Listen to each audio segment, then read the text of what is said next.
Bueno, vamos a continuar con la clase de farmacodinamia. Esta es nuestra última lámina donde hablamos de curva dosis-respuesta cuantales. Tenemos porcentaje de respondedores, pacientes que responden. No todos los pacientes responden a una misma dosis. Va a ser diferente. Algunos necesitan menos, otras más dosis. ¿Cómo hacemos esta curva? Si se trata de una clínica o grupo grandes de pacientes o de personas, por ejemplo, 100 pacientes, los dividimos en grupos de 10 cada uno. Entonces, tendré 10 grupos. Puede ser al azar. Primer grupo, administro una pequeña dosis y veo si la respuesta que busco se produjo. El segundo grupo, administro más dosis que generalmente se va a usar en forma logarítmica. Al tercer grupo, una dosis mayor. Y al cuarto, igual. Entonces, voy a ir viendo en cada dosis cuántos pacientes responden, y a la dosis más baja responderá un número pequeño de pacientes. Cuando voy aumentando la dosis, va a aumentar el número de pacientes que responden hasta llegar que todos respondan, ¿no? Y la respuesta de la sustancia que estemos administrando. Este gráfico es acumulativo porque los pacientes que respondieron a la dosis más baja también van a responder a la siguiente dosis. Entonces yo tengo los que respondieron a esta dosis más los que respondieron a las dosis anteriores. Así aumento el porcentaje de respondedores y grafico los puntos y puedo obtener la dosis efectiva 50. Entonces, la dosis efectiva 50, pero acá tendrá un significado diferente. Dosis a la cual respondió el 50% de los pacientes. Existe también la posibilidad de que cuando aumente la dosis algunos pacientes presenten reacciones adversas.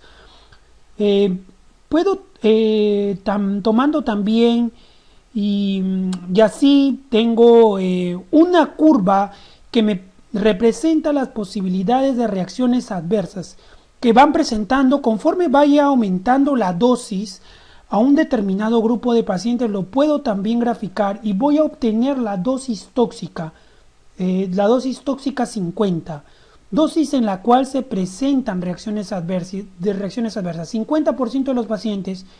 Yo voy a relacionar ahora dosis efectiva 50 con la dosis tóxica 50 y obtendré lo que es el índice terapéutico. Entonces, la relación entre dosis efectiva 50 con la relación de dosis tóxica 50 me dará el índice terapéutico.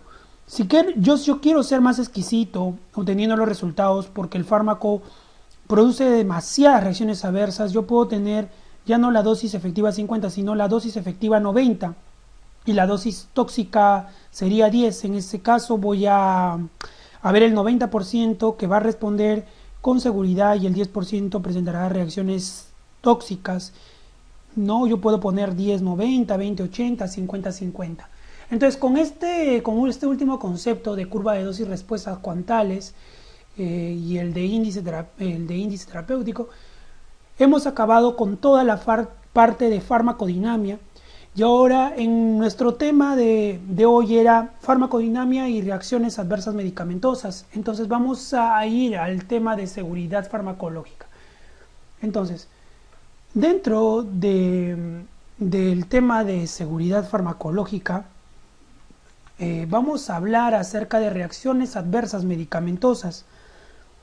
La Organización Mundial de la Salud la ha definido a las reacciones adversas medicamentosas como reacciones perjudiciales e inesperadas a medicamentos administrados a dosis habituales con fines terapéuticos. Y viene acá un concepto importante de farmacovigilancia, ¿no? Conjunto de procedimientos y actividades, todos ellos destinados a la detección, evaluación, registro, difusión y prevención en forma oportuna de reacciones adversas a los medicamentos.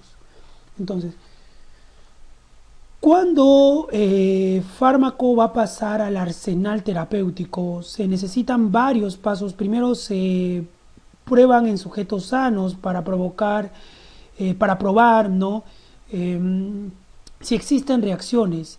Se hacen estudios en sujetos sanos, de farmacocinética, y esto es perjudicial porque no se hacen pacientes que tienen alguna patología y después se sigue pasando esa etapa.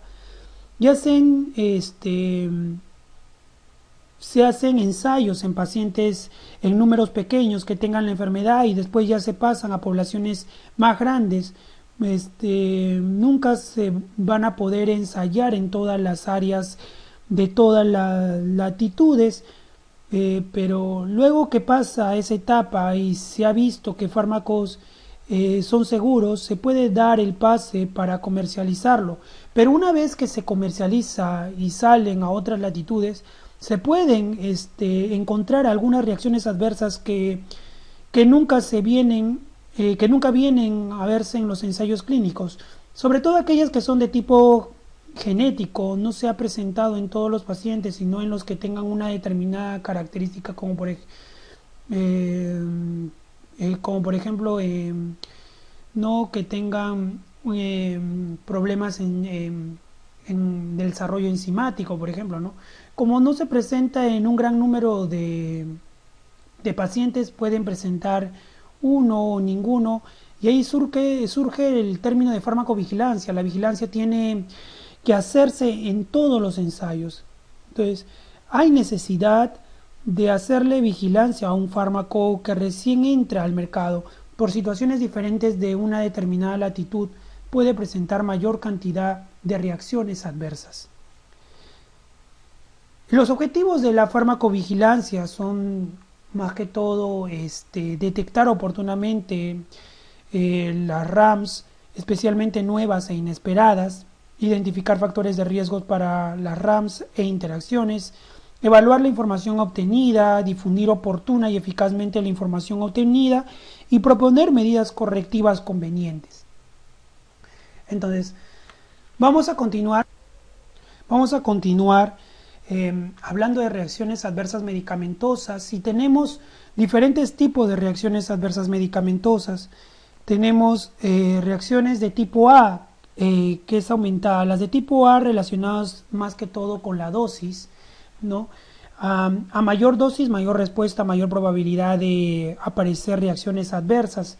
Ejemplo, hipotensión o hipotensión ortostática por algunos bloqueadores alfa o algunos vasodilatadores vasodilatadores directos, ¿no? Las de tipo B podemos ver que sus características no están relacionadas con la dosis, son reacciones raras, bizarras, no están relacionadas con el efecto principal. Por ejemplo, la anemia plástica en pacientes que reciben cloranfenicol a una dosis pequeña se pueden presentar, o también puede verse acá en el tipo B la anafilaxia por penicilina. Entonces el tipo A y el tipo B son las más importantes. De las dos, las menos mortales son la A y la de alta mortalidad son las B. Las C relacionadas con dosis y el tiempo, ¿no? Son crónicas. Las características es que el medicamento se está administrando por tiempo prolongado y por eso presenta reacciones adversas. Dentro de ellas la furosemida como diurético, aparece una hipoglicemia cuando se administra por tiempos prolongados a dosis muy elevadas. Y el tipo D, que están relacionadas con el tiempo solamente, no con la dosis. Es una relación tardía, demorada, ¿no? El paciente, después de mucho tiempo, así habiendo dejado el fármaco en la descendencia, por ejemplo, los estrógenos, ¿no?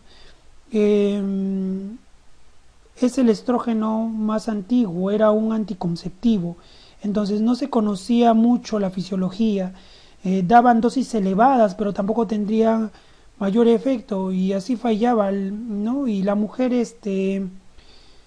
concebía porque el medicamento había fallado, no había sido determinada la dosis. Después de un tiempo la mujer quedó embarazada y la niña o niño nació y se presentó problemas en las gónadas, tanto en varones como en mujeres. Entonces esa clase de tipo de reacciones adversas que se ven a través del tiempo, ¿no? Se presentan en los pubers carcinomas vaginales, por ejemplo en este caso del anticonceptivo que les estoy hablando, en mujeres, ¿no? O criptorquidia en varones. Ahí se pudo determinar al hacer un estudio retrospectivo, casi todas las mujeres que habían dado a luz a estos que tenían estos problemas sus hijos habían tomado el anticonceptivo. Por eso se retiró del mercado, ¿no? Se puede utilizar ahora, pero no como anticonceptivo. Por eso se ha catalogado a los fármacos que pueden provocar efectos teratogénicos con el corazón, como en el corazón con la talidomida. Los ensayos no fueron tan minuciosos y era analgésico, antivomitivo o antinauseoso, y las mujeres embarazadas lo tomaban sin receta médica, y por eso apareció la anemia que se presentaba en el caso de la talidomida administrada en la segunda etapa del embarazo. Otras reacciones se producen al retirarlos, ejemplo los glucocorticoides. El paciente ha estado sometido al uso de glucocorticoides, se paralizó, se ha disminuido la actividad del eje hipotálamo hipoficiario suprarrenal, y una vez que se retira el fármaco con la reposición no es tan rápida, entonces se presenta una insuficiencia suprarrenal. Siempre que se da glucocorticoides se recomienda que no se da por mucho tiempo, y el retiro tiene que ser en forma progresiva porque puede presentar una reacción adversa, ¿no? Y una de ellas es la insuficiencia renal aguda, que es muy grave. Entonces vamos a ver que las de tipo A, ¿no? Farmacológicamente predecibles, ¿no? Y va a ser dependiente a la dosis y tiene una alta incidencia. Y por ejemplo la de tipo B va a ser independiente de la dosis, mientras que la A es dependiente de la dosis. La A, como les dije, tiene una alta incidencia, mientras que la B tiene una baja incidencia. La A tiene baja mortalidad, el tipo B tiene una alta mortalidad. Y el tratamiento va a ser ajuste de dosis, mientras que el tratamiento en el tipo B va a ser el retiro. La patogenia de las reacciones adversas de tipo A vamos a poder describir que estas tipo A van a tener causas farmacocinéticas y también causas farmacodinámicas. Entonces, dentro de las causas farmacocinéticas vamos a tener a nivel de la absorción, ¿se acuerdan del ATME, cierto? Absorción, distribución, eliminación, entre los parámetros farmacocinéticos. Y dentro de absorción se debe a la cantidad administrada, que va a aumentar la velocidad de absorción. Por eso esto está relacionado a la dosis, por eso las de tipo A están relacionadas a la dosis, a la cantidad y velocidad. Mientras que la distribución, unión a proteínas plasmáticas tisulares en caso de una hipoproteinemia, cuando el flujo plasmático regional está alterado, porque es importante para algunas vías parenterales, ¿no? Unión a proteínas plasmáticas y tisulares, ¿no? Y el flujo plasmático regional se ve alterado. Y otra causa farmacocinética puede ser, por ejemplo, a nivel del parámetro de eliminación, problemas patológicos a nivel hepático o renal. Las reacciones adversas pueden darse, ¿no? Metabolización y excreción renal o biliar, por patologías a nivel hepático renal, como dijimos, y no se va a poder producir la metabolización o excreción renal o biliar de los fármacos. Y dentro de las causas farmacodinámicas vamos a tener reacciones adversas por patología, pero específicamente en los receptores. Entonces, ¿qué ocurrirá a nivel del receptor? Por ejemplo, una patología de receptores es la miastenia grave, que tiene una déficit en el receptor nicotínico o una mala conformación del receptor nicotínico. El paciente reaccionará de manera aparatosa cuando se administre o inhiban el receptor nicotínico. Si se les administra un bloqueador neuromuscular, una reacción va a tener una reacción de una manera inesperada, ¿no? Por ejemplo, alteraciones de receptores en patología, una disminución de receptores beta cardíacos en insuficiencia cardíaca congestiva, por ejemplo. La disminución de estos receptores, las sustancias que son cardioactivas van a presentar reacciones adversas, porque los receptores que están involucrados no van a ser ocupados, otros receptores de otras partes van a producir eso, ¿no? Entonces, la pérdida de receptores colinérgicos cerebrales, por ejemplo, en la enfermedad de Alzheimer, sea una causa de enfermedad de Alzheimer, la deficiencia de actividad colinérgica del sistema nervioso central. Esos pacientes tienen una incipiente enfermedad de Alzheimer no notoria y ya hay pérdida de receptores colinérgicos. Entonces, los fármacos como la atropina, que bloquearía los receptores que hay y aumentaría la manifestación de la enfermedad. Hay mecanismos homeostáticos como mecanismos compensadores ausentes, ¿no? Si se administra un fármaco vasodilatador que disminuye la presión arterial, el organismo se defiende aumentando la frecuencia cardíaca y aumenta el gasto cardíaco. Están ausentes en algunas personas y no hay la respuesta compensadora. La respuesta, las que observamos, son las de se ha saltado un resultado de tipo algebraica, ¿no? De respuestas que pueden ser estimuladas que pueden ser de forma estimulante o depresoras. Entonces, esas son las reacciones de tipo A que van a tener causas de tipo farmacocinética o causas de tipo farmacodinamia. Entonces, la patogenia de las reacciones de tipo B, vamos a tener que a nivel de las reacciones adversas de tipo B, vamos a tener una hipersensibilidad metabólica y una hipersensibilidad o inmune. Dentro de la hipersensibilidad metabólica, el déficit de algunas enzimas que no se descubre hasta que se administra una sustancia que se metaboliza por esa enzima, ¿no? También podemos ver, por ejemplo, el déficit de la glucosa 6-fosfato deshidrogenasa o la pseudocolisterasa atípica, ¿no? Lo cual significa que no ejerce su función adecuadamente y no metaboliza la succinilcolina. Estos pacientes pueden presentar apnias, ¿no? Que pueden ser fatales. Pacientes que son administrados con succinilcolina siempre tienen que ver un equipo para dar respiración, ¿no? Rápidamente, ¿no? Porque si no el paciente se puede morir.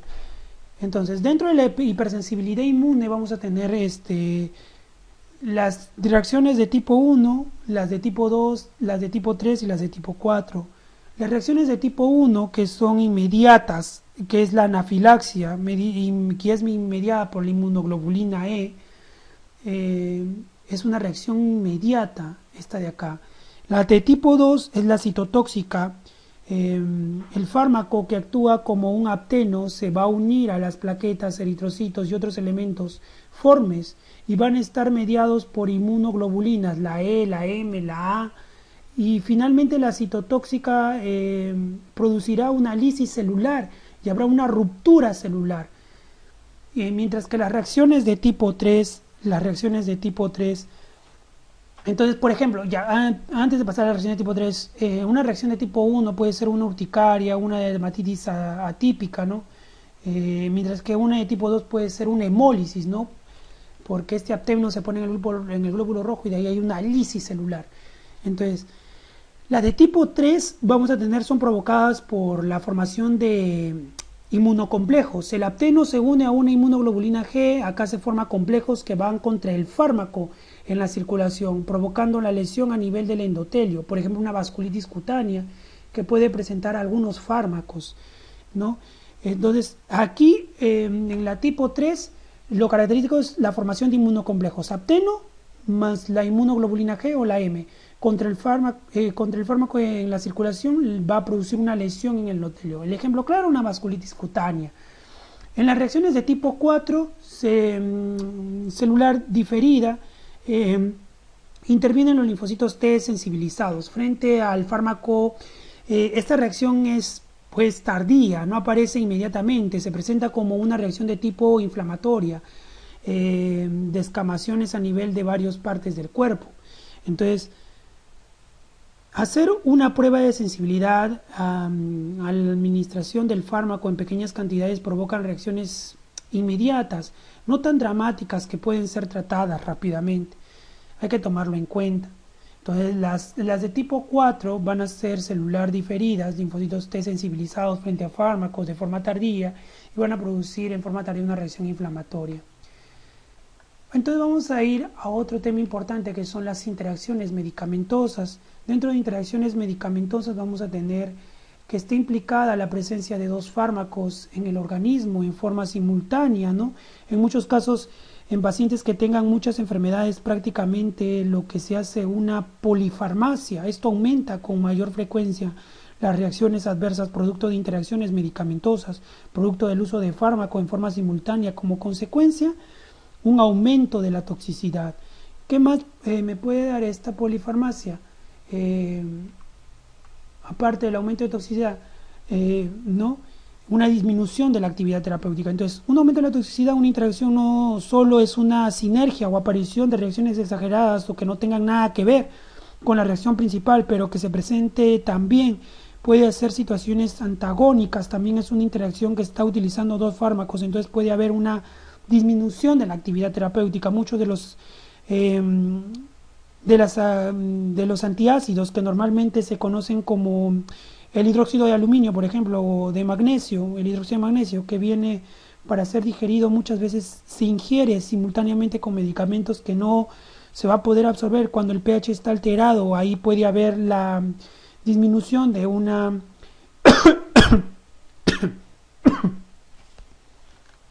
disculpen, por favor, disculpen.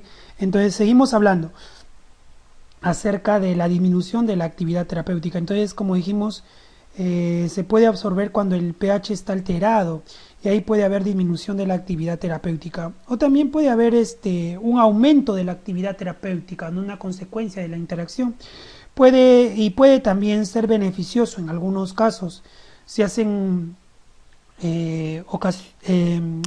hacer asociaciones de los mismos antibióticos cuando todavía no se conoce el resultado y hay que tratar rápidamente, o se da un antibiótico de amplio espectro o combinaciones de antibióticos y aumenta la actividad terapéutica, pero hay que tener cuidado con el aumento de reacciones adversas también. Entonces, en conclusión, la polifarmacia, los pacientes que reciben un número elevado de fármacos simultáneamente, ¿no? Eso va a hacer que va a aumentar las interacciones. Entonces, las consecuencias de las interacciones son el aumento de la toxicidad, la disminución de la actividad terapéutica o el aumento de la actividad terapéutica. Vamos a continuar con otro término importante, que es la importancia de la clínica de las interacciones. Cuando el margen de seguridad de uno o más de ellos es pequeño, la interacción puede ser fatal. La consecuencia del uso de fármacos en forma simultánea, sin haber sido prescripto, a veces el médico recetó y no preguntó si estaba siendo tratado, qué otra patología tenía, no le dijo que no debía administrarse. Entonces es importante hacer una buena historia clínica, ¿no? Eso ya lo verán en semiología. Dentro de interacciones de importancia clínica, ¿no? Vamos a tener aproximadamente que el 10 al 20% de hospitalizaciones, ¿no? Se deben a interacciones medicamentosas. También pueden ser causadas de que un paciente tenga que permanecer más tiempo hospitalizado del necesario por interacciones medicamentosas. Estos pacientes que son llevados a una emergencia simultáneamente administraron dos fármacos que producían estas reacciones adversas, ¿no? Y el paciente viene de emergencia, ¿no? Algunas pueden ser evitadas o reducidas al mínimo si se evita asociaciones. Cuando los dos fármacos interaccionan, no necesariamente le doy y no o no le doy ninguno, puede ser que le dé a los dos, sean necesarios para este paciente. Entonces hay que evitar que no se encuentren hay que evitar que las horas de administración tienen que estar bien determinadas para que estos fármacos no se encuentren. Tenemos que hacer una buena administración de las horas. Preferible no darle todo junto, no en estos pacientes con polifarmacia, ¿no? Acá viene pues la vigilancia, y es muy importante. Enfermos que administran el fármaco, el paciente se olvida o tomó todo junto, entonces todo eso tenemos que tener en cuenta. Entre las interacciones farmacocinéticas, primero vamos a tener en la absorción intestinal. En la absorción intestinal, antiácidos que contienen calcio, magnesio, ¿no? Aluminio, con tetraciclinas, por ejemplo, no pueden ser administrados conjuntamente porque las tetraciclinas forman compuestos quelatos con calcio, magnesio, aluminio y su absorción ya no se produce, se altera la absorción de la tetraciclina, entonces estos no deben ser ingeridos con leche, por ejemplo, ¿no? La colestiramina es una resina de intercambio iónico que se utiliza para el tratamiento de algunos tipos de lipoproteinemias. Esta colestinamina atrapa los ácidos biliares, los va a eliminar en el tracto gastrointestinal, pero ¿qué ocurrió en el organismo? No hay ácidos biliares, entonces no hay formación de colesterol y el colesterol se convierte en ácidos biliares y ser eliminados posteriormente por el uso, ¿no? O también disminuye la absorción de otras sustancias como la digoxina o la colestinamina.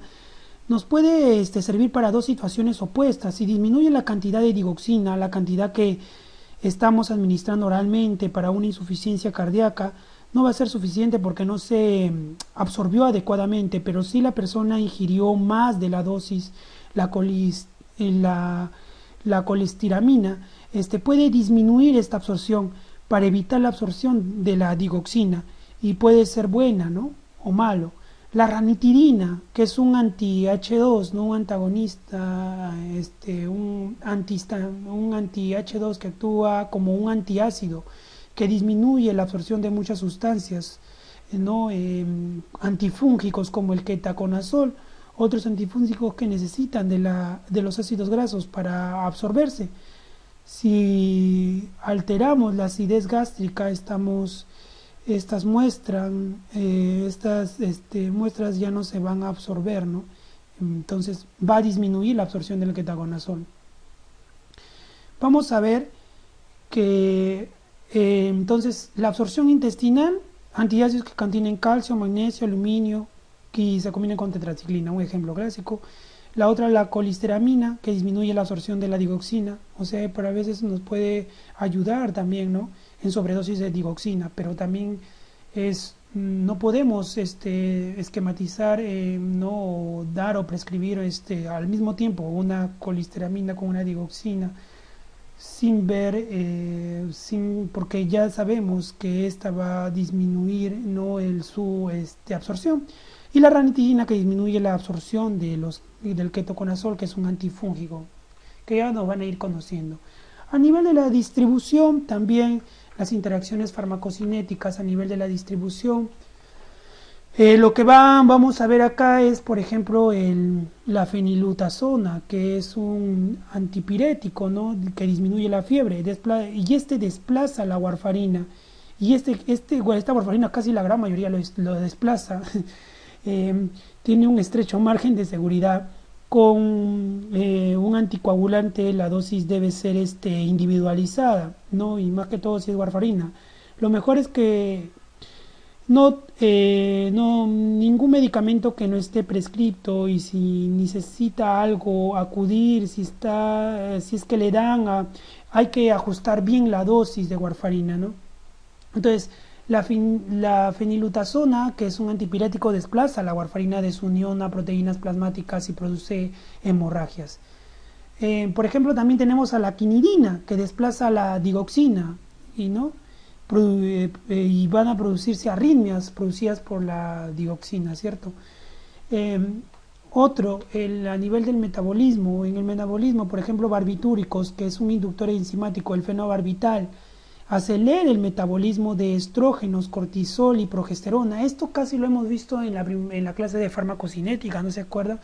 De muchas sustancias en una mujer que usan anticonceptivos, estrógenos y progesterona, y supónganse que es una paciente epiléptica y tenga que tomar fenobarbital, o se ajusta la dosis de los anticonceptivos para evitar que el embarazo hasta que mejore la paciente.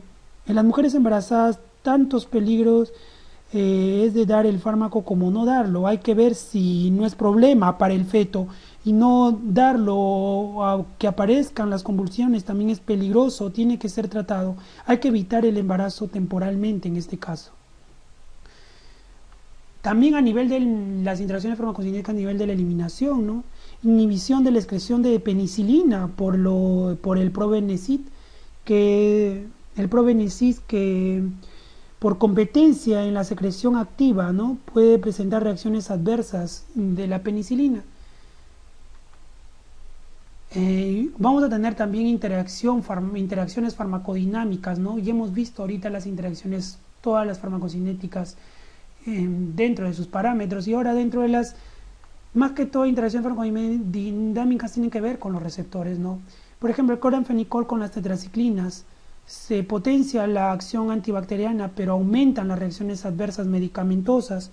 El riesgo-beneficio se ve desequilibrado, hay que ver si es conveniente o no. El diazepam más el alcohol aumenta la depresión, ya el coma, ¿no? Puede llevarles al coma si no se administra el antídoto, que es el flunazemil. No se podrá tener éxito si no se administra. También tenemos la anfetamina, que disminuye la acción depresora del fenobarbital, que es un estimulante anestésico líquido volátil, ¿no? Anestésicos halogenados como el halonato, ¿no? Sensibilizan al miocardio de la acción de la adrenalina. El halonato, que es un anestésico que provoca hipotensión arterial.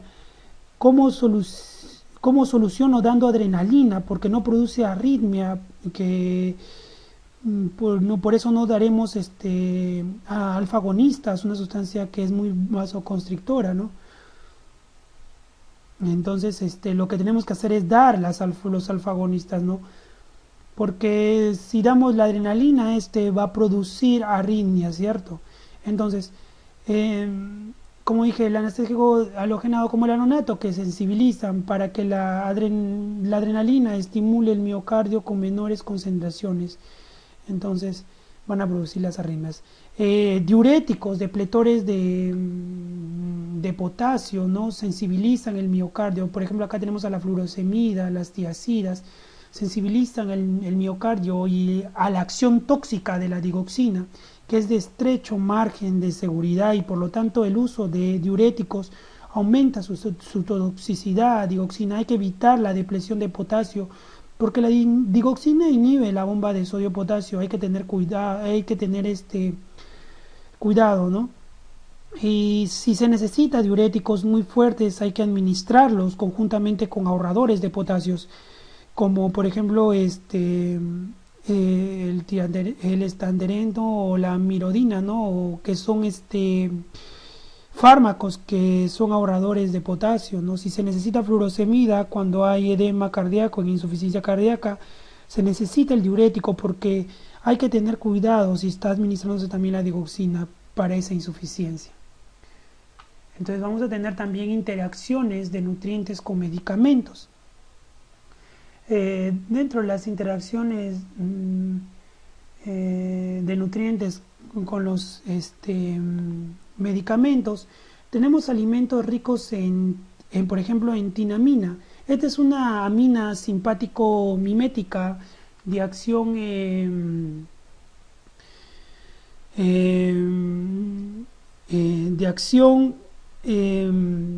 en receptores, si no favorece la liberación de del neurotransmisor. O sea, es una amina simpático-mimética de acción indirecta. No va a actuar en receptores, sino va a favorecer más que todo la liberación de neurotransmisores, como es la cocaína, por ejemplo, ¿no? La tinamina no es un fármaco, porque tiene tinamina algunos alimentos, y como tiene similitud química con algunas sustancias endógenas, su metabolismo se realiza utilizando la MAO, ¿no? La monoamino oxidasa, ¿no? Esta enzima metaboliza. Pacientes que reciben inhibidores de la MAO, algunos que tienen algunos tipos de depresión, hay una larga lista que debemos darle de alimentos que no pueden consumir porque tienen tiamina, ¿no? Tinamina, y el metabolismo de esta va a acumularse y la tinamina va a llegar a las terminaciones nerviosas y va a favorecer la liberación de noradrenalina y va a haber una crisis hipertensiva, por ejemplo, ¿no? Entonces, alimentos ricos en tiramina, que es una aminosimpático mimética, más inhibidores de la MAO pueden producir crisis hipertensivas. Alimentos ricos en grasas favorecen la absorción de la grisofulvina, que es un antifúngico. Cuando se requiere el fármaco se absorba mejor que es que lo que consuma con algo de grasa, ¿no? Alimentos ricos en grasa van a favorecer su absorción, pues, ¿no? Entonces, si yo le estoy dando un antifúngico como el grisofulvina, entonces le digo que consuma más grasa, consuma un poco más de grasa para que pueda absorber mejor el medicamento, ¿no? Ahora vamos a ver interacciones de enfermedad-fármaco. Dentro de las interacciones de enfermedad y fármaco, enfermedades que sufre un paciente conjuntamente con otra a la cual está siendo tratado, ¿no? Enfermedades hepáticas, por ejemplo la cirrosis. Disminuye la capacidad metabólica principalmente fase 1 y elegir fármacos que se eliminen mediante conjugación o excreción renal, eso es lo que debemos de hacer. Otra interacción puede ser pacientes con enfermedades cardiovascular que tengan osteoporosis. Si se necesita diuréticos será mayor la ventaja y por ejemplo la hidroclorotiazida, ¿no? Las enfermedades cardiovasculares, hipertensión e insuficiencia cardíaca, es necesario muchas veces un diurético, pero si el paciente además tiene osteoporosis es preferible no darle furosemida, sino más bien darle hidroclorotiazida, porque esta no va a favorecer la eliminación de calcio y que sería perjudicial para este paciente.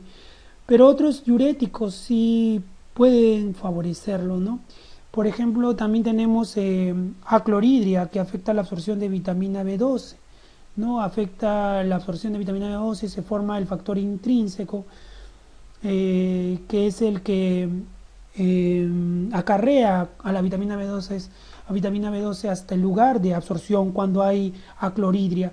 Hay que administrar vitamina B12, si no los pacientes presentarán una anemia por deficiencia de vitamina B12, es una anemia perniciosa. Vía de administración de la vitamina B12 va a ser intramuscular, pero no oral, porque no se va a absorber porque no hay factor intrínseco, ¿no? Bloqueadores, por ejemplo, también beta-2 adrenérgicos pueden agravar o exacerbar una crisis asmática, porque los receptores beta-2 son muy importantes para la relajación del músculo liso bronquial. Y si bloqueamos estos receptores en pacientes asmáticos pueden aparecer crisis asmática, hay que tener mucho cuidado con eso. Anticolinérgicos también, porque van a aumentar el deterioro cognitivo en pacientes con enfermedad de Alzheimer, por ejemplo, ¿no? Un deterioro de la actividad colinérgica en el sistema nervioso central. Entonces, tanto el muscarínico como el nicotínico, porque están presentes los dos tipos de receptores, están involucrados, los anticolinérgicos y los receptores muscarínicos. Vamos a ver ahora las compensaciones fisiológicas y las respuestas alteradas. Entonces, para hablar de compensaciones fisiológicas y respuestas alteradas, cuando se administra un fármaco, el organismo compensa la respuesta y de varias formas, ¿no? Disminuye la actividad farmacológica. Entonces ahí van a aparecer conceptos como el de tolerancia, ¿no? Que es la respuesta de un fármaco, ¿no? Disminuye con repetidas administraciones, ¿no? Cuando un fármaco presenta una respuesta de una determinada magnitud después de seguir administrando y es necesario utilizar más fármacos, quiere decir que se ha producido una tolerancia y esta puede ser farmacocinética o farmacodinámica. Entonces vamos a tener acá un ejemplo de tolerancia farmacocinética, ¿no? Esta farmacocinética o también una farmacodinámica. Entonces la tolerancia farmacocinética, ejemplo, fármacos que inducen una enzima para su metabolismo o metabolismo de otros fármacos.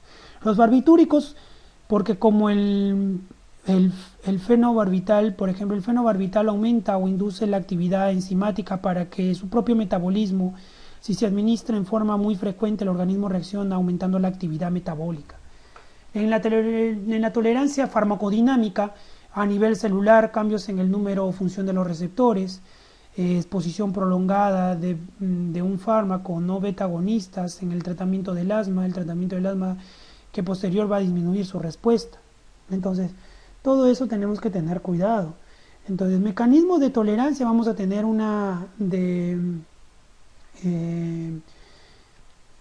por ejemplo, un mecanismo de tolerancia va a ser la regulación a la baja, el down regulation, ¿no? Que es cómo el organismo se ve tan estimulado, el organismo estimula la baja de los receptores.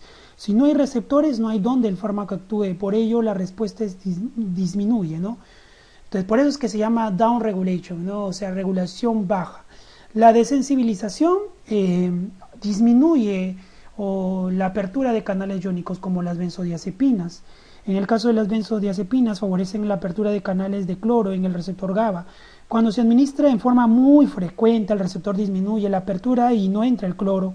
Y no hay hiperpolarización y no habrá la respuesta que estamos esperando. Otro mecanismo es la taquifilaxia, ¿no? La tolerancia rápida. El ejemplo de la administración frecuente de anfetamina. Se produce cuando hay una administración frecuente de un fármaco que sobre todo trabaja no directamente a un receptor, sino a través de la liberación de un neurotransmisor. Esto ocurre con la anfetamina, que es un fármaco simpático mimético, pero indirectamente va a favorecer la liberación de esta, ¿no? Esta va a liberar a la noradrenalina y esta será tan intensa que algún momento supera la síntesis de noradrenalina, y si no hay síntesis no habrá que liberar y el efecto no se va a observar, ¿no? Y también vamos a tener por aumento de la actividad. Entonces, dentro del aumento de la actividad vamos a tener dentro de las consecuencias compensaciones fisiológicas y respuestas alteradas, un aumento de la actividad. Por ejemplo, vamos a tener la supersensibilidad o hiperactividad. Por ejemplo, en la exposición prolongada a un antagonista, ¿no? A una regulación de alza upregulation, ¿no? Es una alza, ¿no? Un alza upregulation. También tenemos la inducida químicamente, donde hay un aumento de la sensibilidad del miocardio a la adrenalina por el alonato, por ejemplo, ¿no? O una inducción quirúrgicamente, una denervación presináptica produce una supersensibilidad de los receptores postsinápticos. Entonces, dentro del aumento de la actividad, la supersensibilidad o hiperactividad que vemos ahí es la exposición prolongada de un antagonista con los agonistas, y el organismo trataba de disminuir los receptores. Con el antagonista el organismo regula los receptores hacia el alza y afloran receptores que no están siendo utilizados, que afloren para que ya haga lugar donde pueda actuar un aumento de la sensibilidad por un aumento de receptores. Y la química, como ya les dije, ¿no? Del alonato, que aumenta la sensibilidad del miocardio, ¿no? Y la quirúrgica, no, que por la denervación presináptica no puede producirse una supersensibilidad a los receptores postsinápticos. Bueno, ya para terminar con la clase número 3, que es de farmacodinamia y reacciones adversas, vamos a ver un poco de la clasificación de fármacos respecto a la posibilidad de producir teratogenicidad de acuerdo a la FDA, que viene a ser la administradora de drogas y medicamentos. Entonces ahí vamos a observar categorías. Vamos a tener la categoría A, B, C, D y X. Por ejemplo, en la categoría A nos dice que son estudios adecuados y bien controlados, ¿no? Y realizados en gestantes, no han logrado demostrar riesgos para el feto en el primer trimestre ni en los posteriores. En fármacos más seguros, ¿no? Como un ácido fólico, la vitamina B12. Dentro de la categoría B, estudios de reproducción realizados en animales no han demostrado efectos adversos para el feto, pero no se han realizado estudios adecuados y bien controlados en embarazadas. En la categoría C va a haber estudios de reproducción de animales, no han demostrado efectos adversos para el feto, pero no se han realizado estudios adecuados y bien controlados en gestantes. Sin embargo, los beneficios potenciales pueden justificar el uso de embarazadas a pesar de los riesgos. Casi todos los fármacos, por ejemplo, mujeres epilépticas en edad de reproducción, el valproato produce problemas a nivel del tubo neural, y el feto que se hace preferible evitar el embarazo o buscar otro tipo de fármaco que no dañe al feto. Entonces hay que tener en cuenta el riesgo-beneficio. Dentro de la categoría de existe evidencia positiva de riesgo para el feto humano basada en reacciones adversas observadas en experiencias o estudios, pero los beneficios potenciales pueden justificar el uso del fármaco en embarazadas a pesar de los riesgos. Por ejemplo, los inhibidores de la enzima convertidora de angiotensina y otros fármacos para la hipertensión arterial no hay que utilizarlos en las mujeres embarazadas. Las reacciones teratogénicas no se dan en el 100%, tienen el medicamento, hay que tener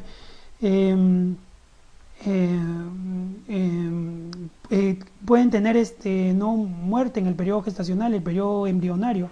Puede haber pasado el periodo embrionario, pero el fármaco es malo para el feto y se puede presentar hemorragias, etcétera, no reacciones teratogénicas, que es la malformación, ¿no? Pero sí otra cosa que lleve al feto a presentar inconvenientes. Dentro de la categoría X, estos estudios realizados en animales y en mujeres gestantes han demostrado anormalidades fetales y o evidencia positiva de riesgos en el feto basada en datos de reacciones adversas obtenidas de experiencias o estudios en humanos. Los riesgos superan los beneficios claramente potenciales. Entonces los riesgos van a superar los beneficios claramente potenciales. Por ejemplo, acá tenemos ejemplo de las quinolonas, que deteriora la producción del ADN. Estos fármacos no deben administrarse en mujeres gestantes, si ya sabemos que esto es peligroso, pues, para las embarazadas, ¿no? Entonces, con ello hemos culminado todo lo que viene a ser la clase de farmacodinamia y reacciones adversas. Nos estaremos viendo en otra clase, tal vez de farmacología. Y eso es todo por hoy. Muchas gracias por su atención.